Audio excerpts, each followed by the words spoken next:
there's always something weird happening on this earth, and a lot of the times it has to do with celebrities.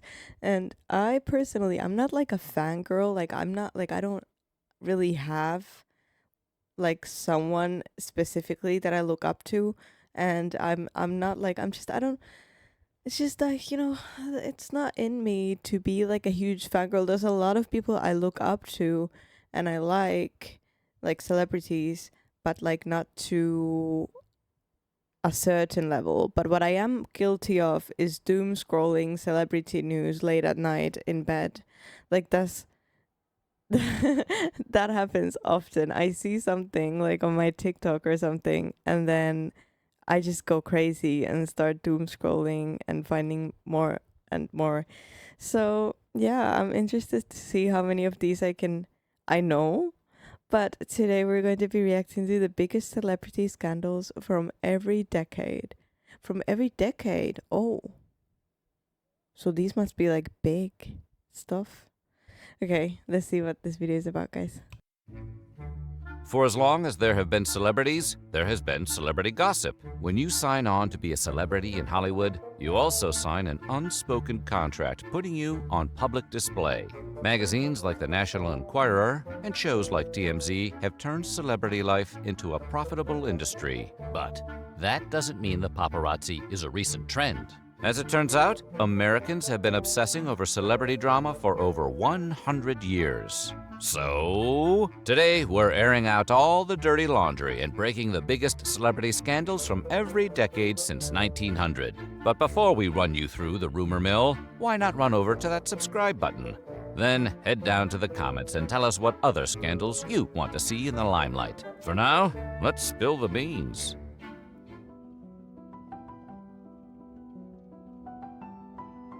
Evelyn Nesbit was one of the most in-demand models of the 1900s. As she worked her way up the ranks of stardom, many suitors and admirers started taking notice. One such admirer was architect Stanford White, who lavished Ooh. Wow, that mustache looks like it's about to take flight from his face. That is an impressive mustache, I must say. money and attention on Nesbit and her mother, before allegedly drugging and assaulting her. Nesbit later married railroad and coal baron Harry Kendall Thaw, who ran into White at Madison Square Garden while taking in a performance on June 25, 1906. There, Thaw fatally shot White in a crime so immediately publicized it would be featured in a Thomas Edison Nickelodeon the following week. Trust us, that was a big deal. The sensational trial that followed was dubbed the first ever trial of the century. Nesbit was forced to share the scandalous story of her assault, while Thaw's lawyers attempted to argue his innocence due to temporary insanity. Thaw would go on to spend several years in an institution before getting divorced by Nesbit upon his release in 1915.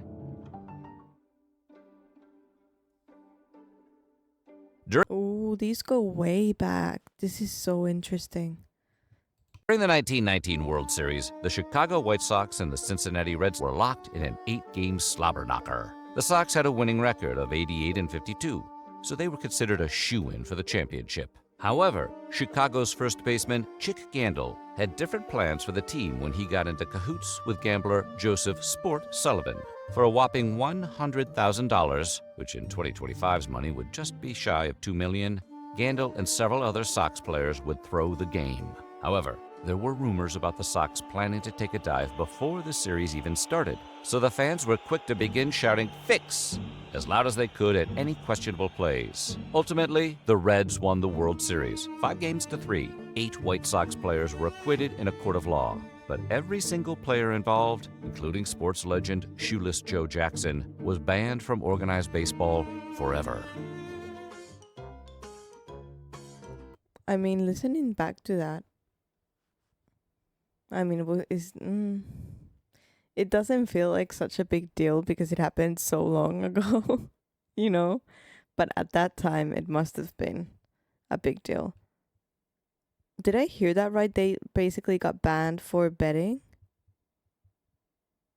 Or I might be losing my concentration by now.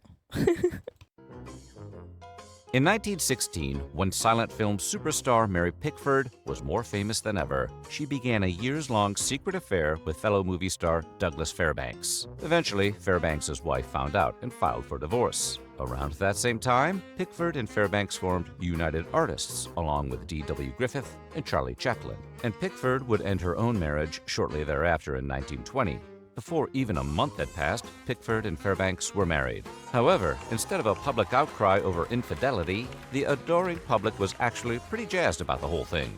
Fans were known to mob what Photoplay magazine referred to as filmdom's greatest real-life romance. After reading how these kinds of gossip columns were able to spin the scandal into a fairy tale romance. That would not go down like that in nowadays society, I don't think. I mean, did you see what happened with Shakira? Um, but yeah, we don't support the cheaters. Silent film actress and eventual talkie darling Mary Astor married her doctor Franklin Thorpe in 1931. However, the marriage was not perfect. And in 1933, Astor went to New York and engaged in a whirlwind affair with playwright George S. Kaufman, documenting it all in her diary. 2 years later, Dr. Thorpe filed for divorce. And by the time the subject of custody of their daughter arrived in court, Dr. Thorpe had gotten his hands on Astor's diary, the sordid details of which were leaked to the press before the hearings began. With Dr. Thorpe providing the tea, and oftentimes inventing stories himself, Astor feared the end of her career. But thanks to Thorpe's manipulation of the diary entries, the judge ruled that they could not be used as evidence. Astor was awarded custody of her daughter during school months, and the diary was burned in 1952, allegedly. Oh my god. Again, we do not support the cheaters. I don't care if it's a girl or a guy. But getting your diary leaked, ouch. In 1941, Charlie Chaplin began a love affair with actress Joan Barry, while he was still married to his third wife, Paulette Goddard. The affair lasted for 2 years, resulting in Barry having a baby on October 2, 1943, and she named the most famous actor of the early 20th century as her baby daddy, a claim which Chaplin vehemently denied. By the time the trial rolled around in 1944, Chaplin was divorced and remarried to 18-year-old Una O'Neill. Despite blood tests proving that Chaplin was not the father, he was taken back to court when the blood tests were ordered inadmissible. Barry won, and Chaplin was ordered to pay child support after losing an appeal. The U.S. public turned on Chaplin and essentially locked the door behind him when he traveled to London for the premiere of Limelight. Chaplin's unfortunate outcome did help change U.S. paternity laws, allowing several states to rule that blood tests could not be ignored. Guys, was that a real life photo of him and his wife? Interesting. 18-year-old. She's not 18 though. Right? No, there's no way.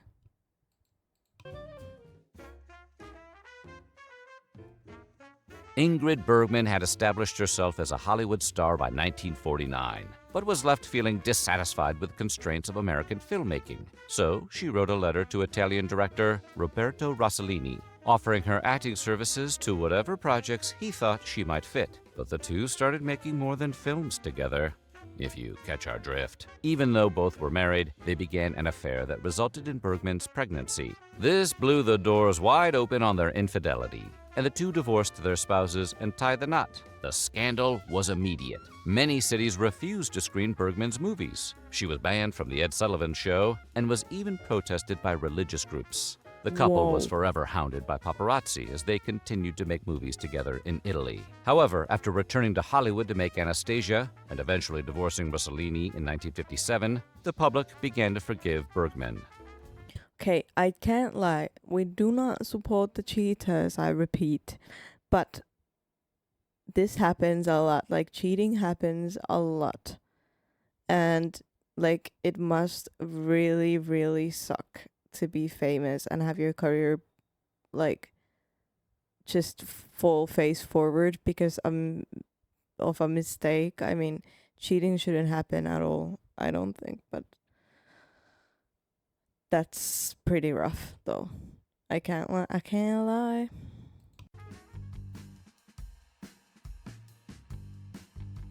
Elizabeth Taylor and Debbie Reynolds were Hollywood besties during the 1950s, while under contract at MGM. Together with their respective husbands, Mike Todd and Eddie Fisher, the group would gallivant around town, enjoying each other's company until Todd's tragic plane crash in 1958. Taylor was grief-stricken over her husband's death and sought comfort from her buddy Fisher, which eventually became a bit too comfortable. Tabloids were soon reporting headlines about Taylor and Fisher's affair, leading to the latter divorcing Reynolds and leaving their 2 children behind to run off with Taylor. Reynolds couldn't even be mad, stating, "If your husband's going to leave you for anyone, it might as well be Elizabeth Taylor." Wow. Okay, that is a boss statement. That woman is strong.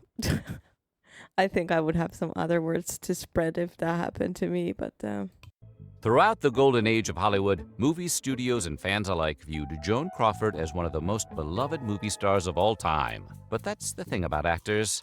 They're good at presentation. The grim alleged reality came about in 1978 when Crawford's adopted daughter, Christina, published a tell-all memoir called Mommie Dearest, which detailed her mother's physical and emotional abuse happening behind the scenes of her career. Christina published the memoir 1 year after her mother's death, and although several family members pushed back against the claims on Crawford's behalf, the book spent 42 weeks on the New York Times bestseller list and was given the Hollywood treatment in 1981, effectively killing 42 weeks? Wow. Crawford's reputation.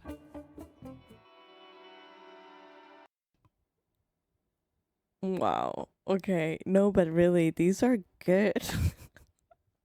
Like, these are really good. Like, he's definitely spilling the beans. But beans. Yeah, I can't talk.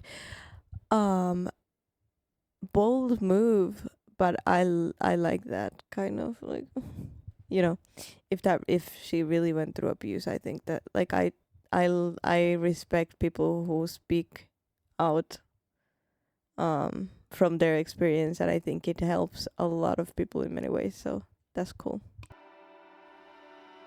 While attending the Democratic National Convention in Alabama in 1988, Brat Pack actor and perpetual handsome guy Rob Lowe filmed a private video with 2 young women he'd met at a club that evening. Allegedly, Lowe went to use the bathroom, and when he came back, the women and the tape were gone.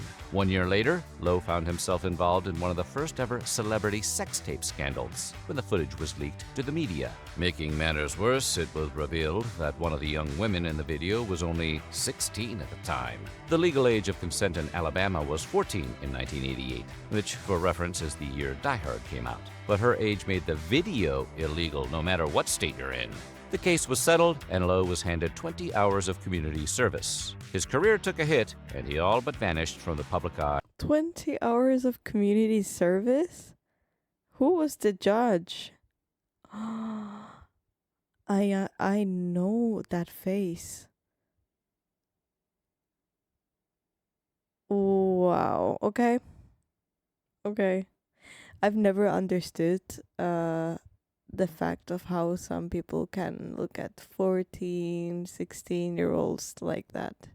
Like, ever since I passed 20, I think everyone who's under 20 looks like a baby. So before slowly making a comeback in the 90s. 6-year-old Soon-Yi Previn was adopted by actress Mia Farrow and her husband, musician Andre Previn, in 1977. Eventually, Farrow divorced Previn and began dating comedy icon Woody Allen in 1981, when Soon-Yi was 10. Over the next decade, Allen was publicly a father to Soon-Yi, taking her to New York Knicks games. Then, in 1991, Farrow discovered lewd photographs of Soon-Yi in Allen's apartment. He admitted that their relationship had become romantic, but insisted it hadn't happened until Soon-Yi was 21. Farrow ended the relationship, and Allen and Soon-Yi married on December 23, 1997. His film career withstood the scandal for several more years, but the scandal resurfaced in recent years, torpedoing Allen's film career seemingly for good. Jennifer Aniston was winning hearts as America's sweetheart and hairstyle influence throughout the Jennifer Aniston is on the list? What? 1990s. At that same time, Brad Pitt was considered Hollywood's hunkiest man, making their relationship one of the best-looking and most talked about of the new millennium. The unfairly attractive couple was wed in 2000 and skyrocketed to celebrity royalty to the point where you couldn't page through any magazine without seeing their faces. In 2004, Pitt nabbed the starring role in Mr. and Mrs. Smith alongside Angela Jolie and, despite circulating rumors in the tabloids, claimed they had no kind of romantic dealings. It was strictly professional. Those rumors only got worse as Aniston and Pitt filed for divorce in 2005. I absolutely loved that movie, by the way. When I watched it, I thought it was the coolest thing ever. I was a child back then, but yeah. Allegedly unrelated to any infidelity. But not long after, Pitt and Jolie were photographed vacationing together in Africa, and everyone kind of made the connection. Fans of all three actors found themselves unwillingly taking sides in the Brangelina drama that dominated tabloid headlines, escalating in 2006 when Jolie announced she was pregnant with Pitt's child. Pitt became the adoptive father to several of Jolie's children, but the couple refused to get married until, quote, everyone else in the country who wants to be married is legally able. They finally tied the knot in 2014, only to divorce 2 years later. Action icon Arnold Schwarzenegger. I remember being sad about their divorce because they were like kind of like a power couple in my eyes back then, because I only knew them after the movie, but I never knew. Well, I think I've heard of this scandal, but I kind of never I never lived it, if that makes sense. Action icon Arnold Schwarzenegger admitted he had a bad habit of keeping things from his wife, writer Maria Shriver, using his decision to run for governor of California and heart surgery as two prime examples. But perhaps the worst case of neglecting to run something by his wife was the time he fathered a child with another woman. The child was born from an affair Schwarzenegger had with Mildred Patricia Baina, his former housekeeper. She was employed by the family for over 20 years and became pregnant with Schwarzenegger's child some 14 years prior, while Shriver was pregnant with another of his children. In fact, the two babies were born 1 week apart. Schwarzenegger himself didn't notice until Baina's son Joseph was 7 and began to show some Governator family resemblance. Though the two never discussed his paternity, Schwarzenegger did give a bit That is crazy to keep a child hidden. Wow. of extra money in her paycheck. He wouldn't fully admit to the affair until Shriver confronted him during a therapy session, and the couple divorced immediately after, with the affair going public and all but terminating Schwarzenegger's nice guy image for the next several years. Hasta la vista. So what do you think? Which of these scandals was the most scandalous? These were all really good. Like, not really good, like really bad, but like really scandalous though. I think the worst one was maybe this one with the 16-year-old. That's just like absolutely disturbing. Rob Lowe. I've seen his face so many times before, but I just can't, right now, I just can't remember exactly where. But yeah, let me know in the comments below which one you thought was the worst. Thank you for joining me for this video. Please like, subscribe, and I'll see you guys in the next one. Bye!